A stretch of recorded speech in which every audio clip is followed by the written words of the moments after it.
as a nutritionist, I have a wide scope because it's very emotional. Anything that you put into your mouth has got to have a component of why am I eating these foods. And so especially with cancer patients, they're very confused about their diet, which it really actually makes them very fearful about, what they should do. And so I love dealing with them with their emotions, because really it is the foundation of what the nutrition and even their whole program is going to be all about. Yeah. Most patients have not dealt with the emotional aspect because it's not something that traditional medicine really puts their focus and attention on. Sure. And so what we have discovered is it is the foundation. And so one of the tools I use is called EVOX. It's from a company called Zyto, and it's a biocommunications device with biofeedback technology to it. So it's beautiful because very, very quickly I am able to ascertain what cellular memories are blocked in what organ systems. And through that, even though I tell them it's not really talk therapy in regards like a psychotherapist, because I'm not trained as that, but I am trained in biofeedback technology. And so what it is, it's a voice activated. So they have a headset on, and I just ask them very simple questions. And then what happens, creates what we call a perception index. And so it'll be a little chart, and it'll have 12 different little pie kind of triangles in there. And so depending on what it is that we're talking about, it'll show me on a perception index of how their body has experienced that topic that we're on. So, for example, even with diet and their fear behind what I should eat, right? Yeah. It's like, okay, there's an underlying root even just in their sense of self-worth. Am I able to really accomplish this? Sure. And so it's so important to really look at everybody as an individual person.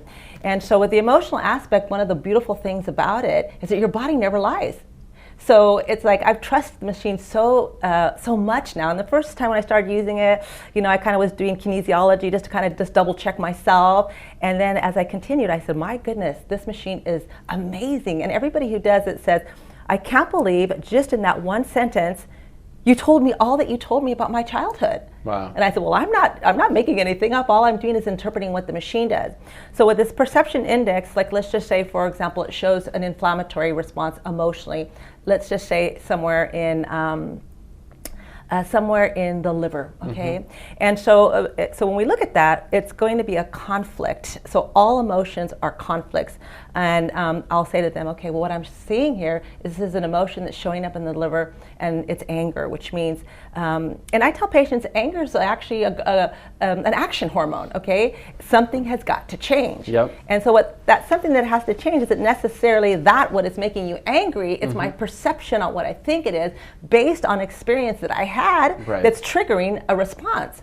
So if I can get to the, kind of like, okay, let's look at this. Anger is not bad. It's an action hormone. But if I stay in it without change, then I'm mad at myself. Right. And when we're mad at ourselves, then what happens is the body starts to express itself potentially in a disease. We have sympathetic response, which is turned on more often. Yes. Right. We're inhibiting the immune system from doing its job of eliminating cancer cells. Exactly. And long term of that, over years and decades, we end up with all kinds of chronic diseases. Right? Exactly. And that sympathetic dominance, that flight or fright, cancer patients are in that a lot because they're in fear. So high levels of cortisol, which will increase the inflammatory response.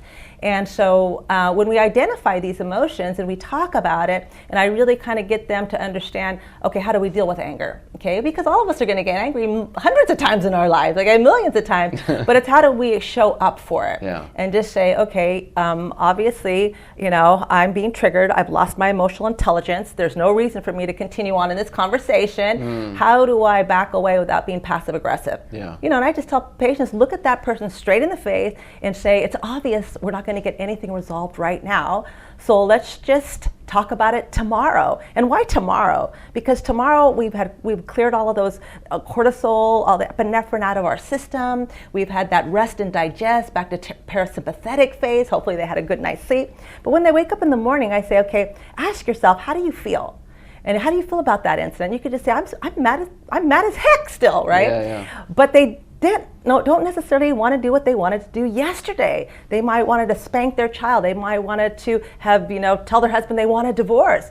And so what I ask them to do is say, okay, now you still feel that charge, but underneath that charge, what is the emotion? Okay, now the emotion might be self-worth, whatever that conversation was made me feel that I'm not good enough. And so again, it was triggered by an event that happened in the past. So, kind of like Nick Takan says, he says, well, how do we look at it? We can say, my beloved, I'm in pain right now. Can you help me? Right? Because think about it. When you're a baby, you cry. And when you cry, someone comes to your aid. This is a cry of hunger. This is a cry of a wet diaper. But as adults, what begins to happen is now we have a voice. And instead of crying, where you would have sympathy for any child that would be crying, instead it sounds like complaining. Right. And then that complaining triggers the other person saying, well, I don't have love either, and you're disrespectful to me. So what happens is that people start pulling away from each other rather than really being able to be vulnerable. And with cancer patients, you have to create a healing home. You have to allow vulnerability to take place where the patient really is able to talk about their feelings without having conflict that other person thinks it's their fault. Right? Yeah. And so I'm really big on creating a healing home along with the family, bring the whole family in. How can we show up for each other? Right? Because if not, then what happens is that the patient ends up holding a lot in and everybody starts feeling inept. They don't know how to help you, so they start retracting, and that's not what we want because we need connectedness. I mean, love is the most healing medicine you could possibly have, right? And I was reading a book yesterday. They were just saying, oftentimes medical doctors, when they think there's no hope, they don't pay attention to you anymore, right? And then all of a sudden you're isolated and in the hospital and so forth. And so you don't have that tenderness. You don't have, just that companionship of just, I'm here for you no matter what. And so with the EVOX, we're really very quickly able to identify what emotions are in what organ system. Okay. Now I use a lot of German medicine, hammer work, right? And so it's beautiful because he had an incident. He was a doctor, medical doctor in Germany. And his young son, he's like 18 years old, had an accident, and he was killed. Okay, it was such a shock to the system that months later, or I don't know if it was months later, but it was in 1 year, he developed testicular cancer. Yeah.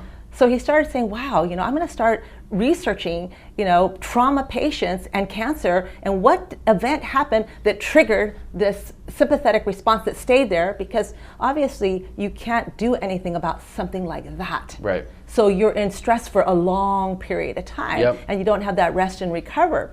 And so he started doing a lot of research and started realizing that there was a definite correlation to a traumatic event that later caused a disease.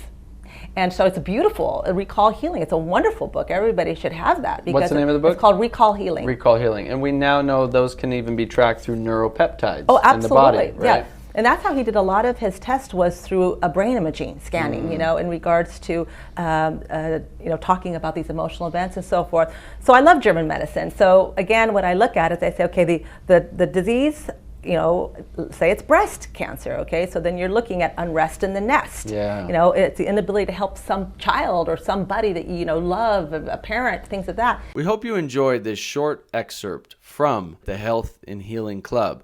This entire interview is available inside the Health and Healing Club, which you can try for a free 7-day trial at healthandhealingclub.com.